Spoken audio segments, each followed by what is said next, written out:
வணக்கம். முதன்மைச் செய்திகள் 50 செய்திகளை அடுத்தடுத்து பார்க்கலாம். முதலமைச்சர் ஸ்டாலின் தூத்துக்குடி வருகை தருவதையொட்டி விமான நிலையத்தில் காவல்துறை பாதுகாப்பு அதிகரிக்கப்பட்டுள்ளது.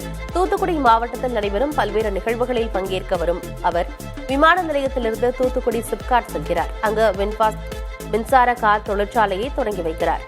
பிறகு மாணிக்க மஹாலில் நடைபெறும் மினி உலக முதலீட்டாளர்கள் மாநாட்டில் பங்கேற்கிறார்.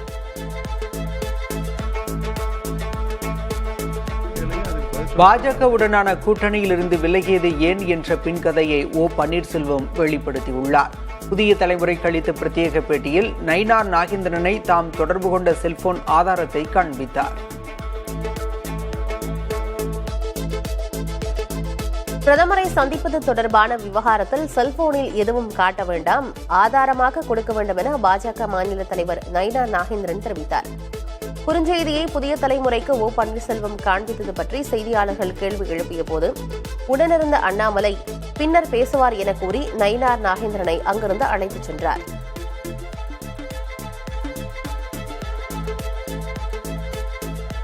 நயினார் நாகேந்திரன் மற்றும் ஓ பன்னீர்செல்வம் இடையே கருத்து மோதல் மட்டுமே உள்ளதாக தெரிவித்துள்ள பாஜக மூத்த தலைவர் தமிழிசை சவுந்தரராஜன் நயினார் நாகேந்திரன் மீது குற்றம் சாட்டப்படுவதை தங்களால் பொறுத்துக் கொள்ள முடியாது என கூறியுள்ளார்.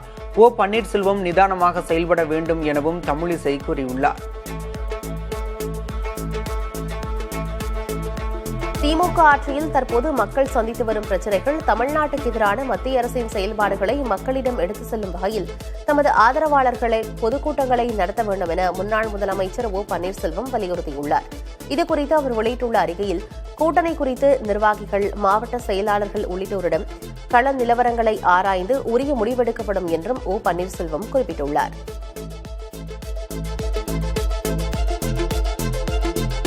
ஓ பன்னீர்செல்வம் தனது தலையிலேயே மண்ணை வாரி போட்டுக் கொண்டுள்ளதாக அதிமுக முன்னாள் அமைச்சர் பொன்னையன் விமர்சித்துள்ளார்.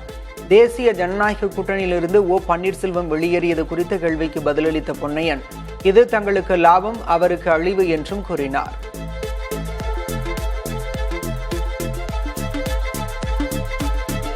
யாருடைய வீட்டின் முன்பும் பதவிக்காக நிற்பவன் அல்ல நான் என அதிமுக முன்னாள் அமைச்சர் ஜெயக்குமார் தெரிவித்திருக்கிறார். திமுகவில் இணையப் போவதாக பரவி வரும் தகவல்கள் குறித்து கேட்டபோது உடல் மண்ணுக்கு, உயிர் அண்ணா திராவிட முன்னேற்றக் கழகத்திற்கு என்றார்.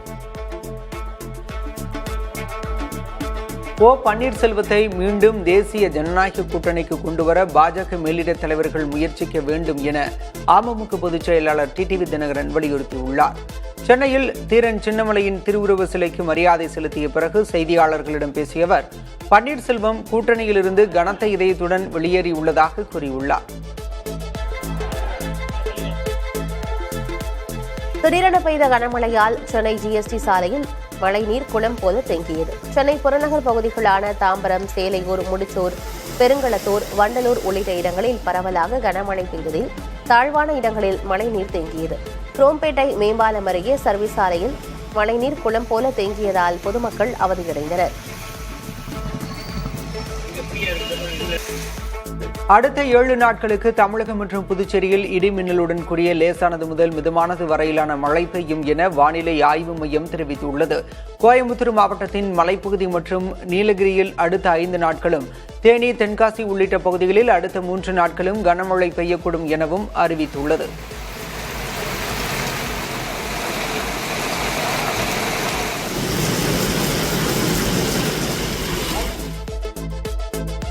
குடியரசுத் தலைவர் திரௌபதி முர்முவை பிரதமர் நரேந்திர மோடி சந்தித்து பேசினார். இந்த தகவல் குடியரசுத் தலைவர் மாளிகையின் எக்ஸ்தல பக்கத்தில் தெரிவிக்கப்பட்டுள்ளது. எனினும் இந்த சந்திப்பில் என்ன பேசப்பட்டது என குடியரசுத் தலைவர் மாளிகை தெரிவிக்கவில்லை. இந்த சந்திப்பில் குடியரசு துணைத் தலைவர் தேர்தல், பீகார் வாக்காளர் பட்டியல் சிறப்பு திருத்தத்திற்கு எழுந்துள்ள எதிர்ப்பு, பிரதமரின் வெளிநாட்டு பயணங்கள் உள்ளிட்ட அம்சங்கள் குறித்து பேசப்பட்டிருக்கலாம் என தெரிகிறது. வாக்காளர் பட்டியல் சிறப்பு திருத்த விவகாரம் தொடர்பாக பேரணியாக சென்று தேர்தல் ஆணையத்திடம் தங்கள் எதிர்ப்பை பதிவு செய்ய இந்தியா கூட்டணி கட்சிகள் திட்டமிட்டுள்ளன. வரும் வெள்ளிக்கிழமை நாடாளுமன்ற வளாகத்திலிருந்து தேர்தல் ஆணைய அலுவலகத்திற்கு இந்த பேரணி நடைபெறவுள்ளது. இதற்கு முன்னதாக வரும் வியாழக்கிழமை இந்தியா கூட்டணி தலைவர்கள் டெல்லியில் ஆலோசனை நடத்த உள்ளனர்.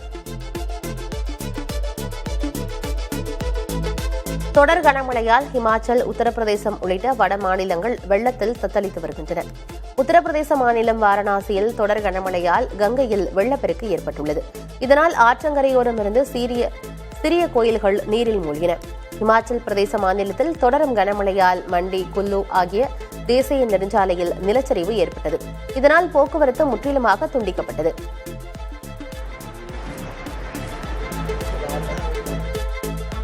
ராஜஸ்தான் மாநிலம் பார்மர் மாவட்டத்தில் பலத்த மழையால் வீடுகள், வயல்களுக்குள் வெள்ளம் புகுந்த நிலையில் முதல்வர் பஜன்லால் சர்மா கிருஷ்ணரிடம் தீவிரமாக வேண்டிக் கொண்டதை பலத்த மழைக்கு காரணம் என்று அம்மாநில அமைச்சர் கே விஷ்ணு கூறியுள்ளார்.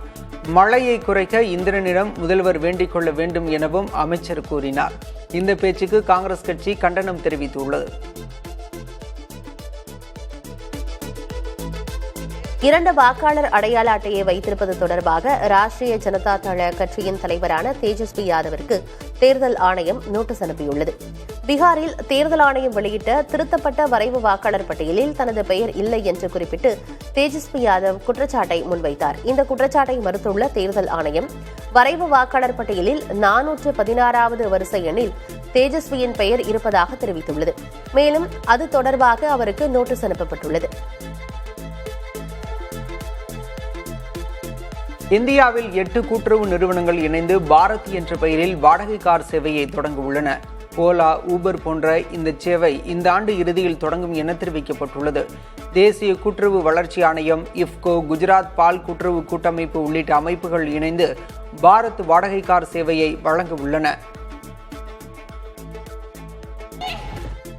2017க்கு பிறகு நீட் தேர்வால் நன்கு படிக்கக்கூடிய மாணவர்கள் மருத்துவம் படிக்க முடியாத நிலை ஏற்பட்டுள்ளதாக கமல்ஹாசன் எம்பி குற்றம் சாட்டியுள்ளார்.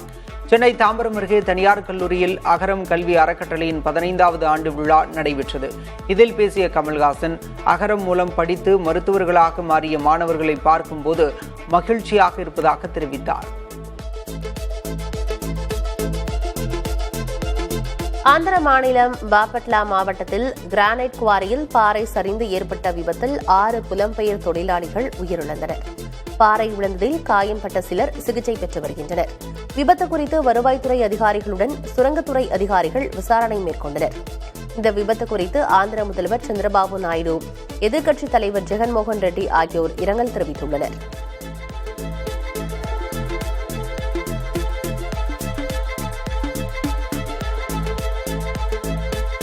அமெரிக்காவிடமிருந்து இந்தியா கச்சா எண்ணெய் வாங்குவது கடந்த ஆண்டின் முதல் 6 மாதங்களுடன் ஒப்பிடுகையில் இந்த ஆண்டின் முதல் 6 மாதங்களில் 51% அதிகரித்துள்ளதாக தகவல் வெளியாகியுள்ளது.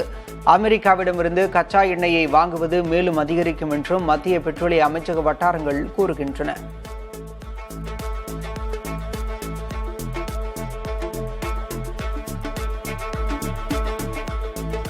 இண்டிகோ விமானத்தில் சக பயணியை அறைந்த நபருக்கு அந்நிறுவனம் தனது விமானங்களில் பறக்க தடை விதித்துள்ளது. மும்பையிலிருந்து கொல்கத்தா சென்ற விமானத்தில் 2 பயணிகளுக்கிடையே வாக்குவாதம் ஏற்பட்டதில் ஒருவர் மற்றொருவரை கன்னத்தில் அறைந்தார்.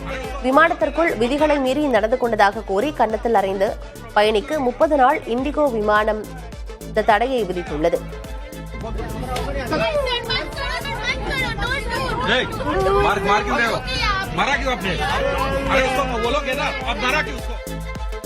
எழுபது ஆண்டுகள் ஆனாலும் இனி திமுகவுக்கு தமிழகத்தில் இடமில்லை என்று எதிர்க்கட்சித் தலைவர் எடப்பாடி பழனிசாமி உறுதிபட தெரிவித்துள்ளார். அவர் வெளியிட்டுள்ள அறிக்கையில், தமது பயணத்தில் 21 நாட்களில் 65 சட்டப்பேரவை தொகுதிகளில் 25 லட்சம் மக்களிடையே உரையாற்றியதாக தெரிவித்துள்ளார். நிதி மேலாண்மை, சட்டம் ஒழுங்கு என அனைத்திலும் திமுக அரசு தோல்வியடைந்து விட்டதாகவும், திமுக ஆட்சியால் நிறுத்தப்பட்ட தாலிக்கு தங்கம் உள்ளிட்ட திட்டங்கள் மீண்டும் செயல்படுத்தப்படும் என்றும் பழனிசாமி கூறியுள்ளார். திமுகவுக்கு எதிராக பரப்புரை இல்லை என்பதை தேமுதிக பொதுச் செயலாளர் பிரேமலதா விஜயகாந்த் சூசகமாக தெரிவித்திருக்கிறார். 2026 சட்டப்பேரவை தேர்தலுக்கு தயாராகும் விதமாக தேமுதிக பொதுச் செயலாளர் பிரேமலதா விஜயகாந்த் மற்றும் இளைஞரணி செயலாளர் விஜய் பிரபாகரன் ஆகியோர் இணைந்து உள்ளம் தேடி இல்லம் நாடி என்கிற பிரச்சார சுற்றுப்பயணத்தை தொடங்கினர். அப்போது செய்தியாளர்களிடம் பேசிய பிரேமலதா விஜயகாந்த், யாரையும் திட்டுவதோ குறை சொல்வதோ அரசியல் இல்லை என தெரிவித்துள்ளார்.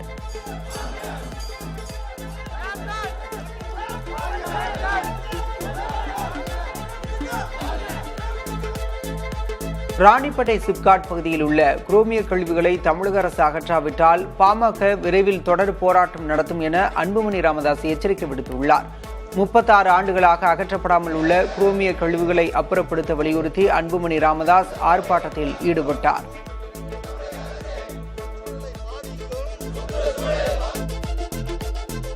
ஆணவ படுகொலைக்கு தனி சட்டம் கொண்டு வருவதால் மட்டுமே குற்றங்களை நிறுத்த முடியாது என கொங்கு நாடு மக்கள் தேசிய கட்சியின் பொதுச் செயலாளர் ஈஸ்வரன் தெரிவித்துள்ளார். ஈரோட்டில் தீரன் சின்னமலையின் உருவப்படத்திற்கு மரியாதை செலுத்திய பிறகு பேசிய அவர், சுற்றுலா பயணிகளுக்கு தீரன் சின்னமலையின் வரலாற்றை கலையரங்கம் அமைத்து காண்பிக்க வேண்டும் என கோரிக்கை விடுத்தார்.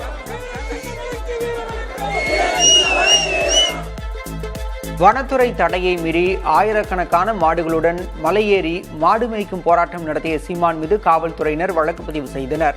கால்நடைகளை மேய்ப்பதற்கு பல இடங்களில் வனத்துறை தடை விதித்துள்ளதை கண்டித்தும் தமிழ்நாடு முழுவதும் உள்ள மேய்ச்சல், தரிசு, மந்தை, புறம்போக்கு நிலங்களை மீட்டெடுக்க வலியுறுத்தியும் மாடு மேய்க்கும் போராட்டத்தை சீமான் முன்னெடுத்தார். தேனி மாவட்டம் போடி அருகே முந்தல் பகுதியில் உள்ள காலி இடத்தில் 1000க்கும் மேற்பட்ட மாடுகள் மேய்ச்சல் போராட்டத்திற்காக அழைத்து வரப்பட்டன.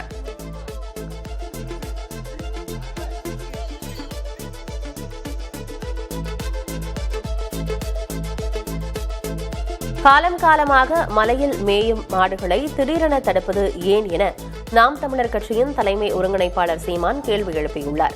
மாடு மேய்க்கும் போராட்டத்தை முன்னெடுத்த அவர் புதிய தலைமுறைக்கு பேட்டியளித்தார். அப்போது ஆடு மாடு மேய்ப்பது குலத்தொழில் அல்ல, அது நமது கலாச்சாரம் என்றார்.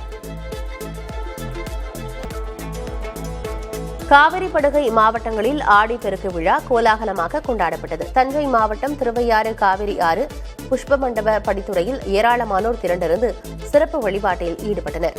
திருச்சி காவிரி ஆற்றங்கரையோரம் ஆடிப்பெருக்கு விழா மிகுந்த உற்சாகத்துடன் கொண்டாடப்பட்டது. ஆடிப்பெருக்கை முன்னிட்டு கோவை மாவட்டம் பேரூர் படித்துறையில் சப்த மாதர்களுக்கு படையிலிட்டு பக்தர்கள் சிறப்பு வழிபாடு செய்தனர். நாமக்கல் மாவட்டம் பரமத்தி வேலூரில் அமைந்துள்ள பிரசித்தி பெற்ற காசி விஸ்வநாதர் கோயிலில் ஆடிப்பெருக்கு நாளையொட்டி ஆண்டுதோறும் நடைபெறும் மோட்ச தீபம் விழா இந்த ஆண்டும் பக்தி பரவசத்துடன் நடைபெற்றது. உலக அமைதிக்கும் விவசாய வளர்ச்சிக்கும் மும்மாறி மழை பெய்யவும் மக்கள் நலம் பெறவும் காவிரி தாய்க்கு நன்றி செலுத்தும் வகையில் காவிரி ஆற்றில் மோட்ச தீபம் விடும் நிகழ்வு நடைபெற்றது.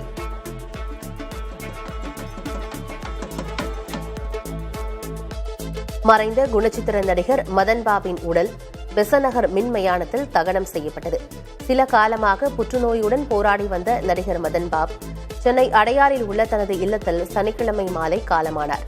இந்நிலையில் அவரது உடலுக்கு இயக்குநர்கள் P. Vasu, Santhana Bharathi, K. S. Ravikumar, S. A. Chandrasekhar உள்ளிட்ட திரைப்பிரபலங்கள் அஞ்சலி செலுத்தினர். திருப்பத்தூர் அருகே காணாமல் போன பள்ளி மாணவர் கிணற்றில் உயிரிழந்த நிலையில் சடலமாக கண்டெடுக்கப்பட்டுள்ளார். அரசு உதவி பெறும் பள்ளி விடுதியில் தங்கி படித்து வந்த 11ஆம் வகுப்பு மாணவர் முகிலன் என்பவர் கடந்த 2 நாட்களாக காணாமல் போயிருந்தார். அவரை பெற்றோரும் காவல்துறையும் தேடி வந்த நிலையில் பள்ளியில் இருந்த கிணற்றில் அவர் சடலமாக மீட்கப்பட்டார். இந்நிலையில் பள்ளிக்கு சீல் வைத்து நிர்வாகியை கைது செய்ய கோரி உறவினர்கள் போராட்டம் நடத்தினர்.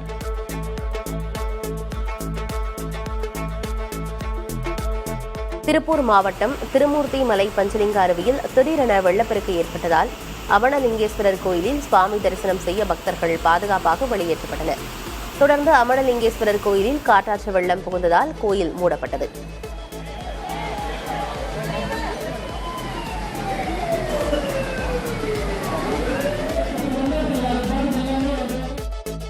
இலங்கையில் முன்னாள் அதிபர்களின் சிறப்புரிமைகளை ரத்து செய்யும் சட்டத்தை மறுபரிசீலனை செய்ய வேண்டும் என நாடாளுமன்ற உறுப்பினர் நமல் ராஜபக்சே வலியுறுத்தியுள்ளார். முன்னாள் அதிபர்களின் சிறப்புரிமைகளை ரத்து செய்யும் சட்டம் நிறைவேறும் பட்சத்தில் முன்னாள் அதிபர் மஹிந்த ராஜபக்சே அதிகாரப்பூர்வ இல்லத்திலிருந்து வெளியேற வேண்டிய நிலை ஏற்படக்கூடும் என்பது குறிப்பிடத்தக்கது. காசா மக்களின் மீதான போரை நிறுத்தி அவர்களுக்கு உணவுக்கு வழி செய்ய வலியுறுத்தி உலகெங்கும் போராட்டங்கள் நடைபெற்று வருகின்றன. அதன் ஒரு பகுதியாக ஆஸ்திரேலியாவில் சிட்னி நகரிலும் போராட்டம் நடைபெற்றது. இதில் காசா மக்களுக்கு ஆதரவாகவும் இஸ்ரேலை கண்டித்தும் போராட்டக்காரர்கள் பதாகைகளை ஏந்தி முழக்கங்களை எழுப்பினர். ரஷ்யாவின் கம்சட்கா பகுதியில் உள்ள கிரஷனென்னிகோவ் எரிமலை 60 ஆண்டுகளுக்கு பிறகு வெடித்துள்ளது. இது கடந்த வாரம் ரஷ்யாவின் கிழக்கு பகுதியில் ஏற்பட்ட சக்தி வாய்ந்த நிலநடுக்கத்துடன் தொடர்புடையதாக இருக்கலாம் என்று விஞ்ஞானிகள் கூறுகின்றனர். இந்த எரிமலை வெடிப்பின் காரணமாக 6000 மீட்டர் உயரத்திற்கு சாம்பல் எழும்பியது. ஆஸ்திரேலியாவின் குயின்ஸ்லாந்து மாநிலத்தில் மிக அரிதாக பனிப்பொழிவு ஏற்பட்டுள்ளதால் மக்கள் மகிழ்ச்சியில் ஆழ்ந்துள்ளனர். பனிக்கட்டிகள் மழை போல பொழிவதை நேரில் முதன்முறையாக பார்ப்பதாக இளைஞர்கள் தெரிவித்தனர். பலர் பனிப்படுகையின் மீது படுத்து மகிழ்ந்தனர். சிலர் பனிக்கட்டியில் சிற்பங்கள் செய்து ஆனந்தமடைந்தனர். ஆனால் சாலைகளில் பனி படர்ந்ததால் வாகனங்கள் அதில் சிக்கிக்கொண்டு நகர முடியாமல் திணறின. ரஷ்யாவின் எண்ணெய் ஆலையை யுக்ரைன் தாக்கி அளித்த நிலையில் ரஷ்யா பதில் தாக்குதல் நடத்தியுள்ளது. ரஷ்யாவின் சாமாரா பகுதியில் உள்ள எண்ணெய் சுத்திகரிப்பு ஆலையை யுக்ரைன் குறிவைத்தது. இதனைத் தொடர்ந்து ரஷ்யாவும் அடுத்த சில மணி நேரங்களில் பதில் தாக்குதலை தொடங்கியதால் இரு நாடுகளுக்கும் இடையே பதற்றம் அதிகரித்துள்ளது. தெற்கு சீனாவின் ஹைனான் மாகாணத்தில் தீவு திருவிழா கோலாகலமாக தொடங்கியது. ஹைனான் தீவின் சுற்றுலாவை மேம்படுத்துவதற்காக சீன அரசு தீவு திருவிழாவை நடத்துகிறது. இதில் நடைபெற்ற ட்ரோன் கண்காட்சியை பலரும் கண்டுகளித்தனர்.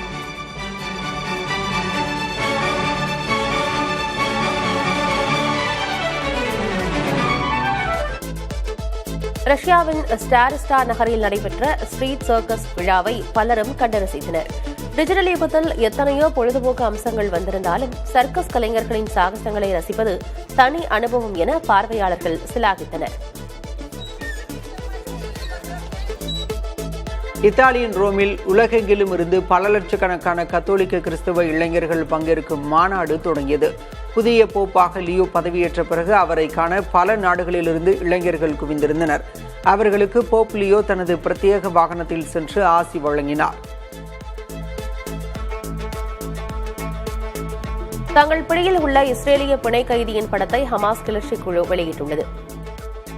எவ்யதா டேவிட் என்ற அந்த நபர் எலும்பும் தோலுமாக நடக்கக்கூட முடியாதபடி சுரங்கம் போன்ற அறைக்குள் அடைக்கப்பட்டுள்ளார். 2 ஆண்டுகளுக்கு முன்பு இஸ்ரேலில் இசை நிகழ்ச்சி நடைபெற்ற போது ஹமாஸ் படைகள் திடீர் தாக்குதல் நடத்தி பலரை பிணை கைதியாக சிறைப்பிடித்தது குறிப்பிடத்தக்கது.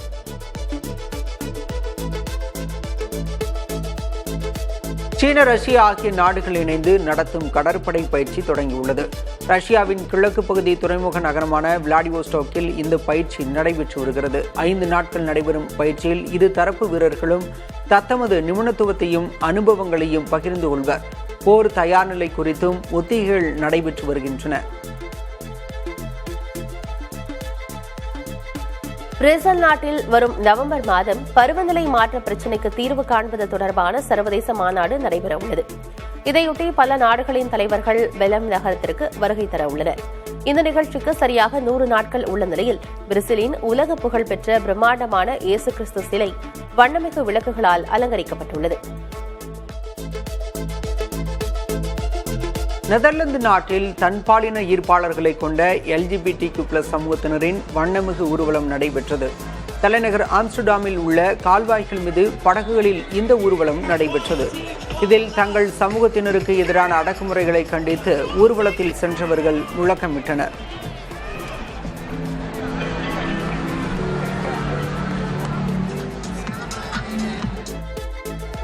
அமெரிக்க அதிபர் டிரம்புக்கு அமைதிக்கான நோபல் பரிசுக்காக பரிந்துரை செய்வதாக பாகிஸ்தான், இஸ்ரேலை தொடர்ந்து கம்போடியாவும் தெரிவித்திருக்கிறது. இருப்பினும் ஒரு நாடு மற்றொரு நாட்டின் தலைவரை நோபல் பரிசுக்காக பரிந்துரைக்க முடியுமா என்ற கேள்வி எழுந்தது. நோபல் பரிசை நிறுவிய ஆல்ஃபிரட் நோபலின் விருப்ப பத்திரத்தில் அதற்கு இடம் இருப்பதாக நோபல் இணையதளம் அதிகாரப்பூர்வமாக கூறுகிறது.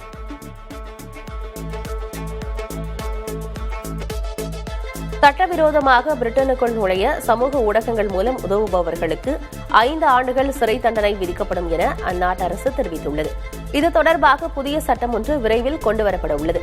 இந்த சட்டத்தின்படி புலம்பெயர்ந்தோருக்கு உதவும் குற்றவாளிகளின் சொத்துக்கள் முடக்கப்படும் என்று தெரிவிக்கப்பட்டுள்ளது. பாகிஸ்தானின் கைபர் பக்துன்குவா மாகாணத்தில் உள்ள காவல் சோதனை சாவடி மீது பயங்கரவாதிகள் தாக்குதல் நடத்தியதில் ஒரு காவலர் மற்றும் 3 பயங்கரவாதிகள் கொல்லப்பட்டனர். பனு மாவட்டத்தில் உள்ள ஃபதேகேல் சோதனை சாவடி மீது 50க்கும் மேற்பட்ட பயங்கரவாதிகள் இந்த தாக்குதலை நடத்தியுள்ளனர். காவல்துறையினர் பதிலடி கொடுத்ததில் 3 பயங்கரவாதிகள் உயிரிழந்தனர்.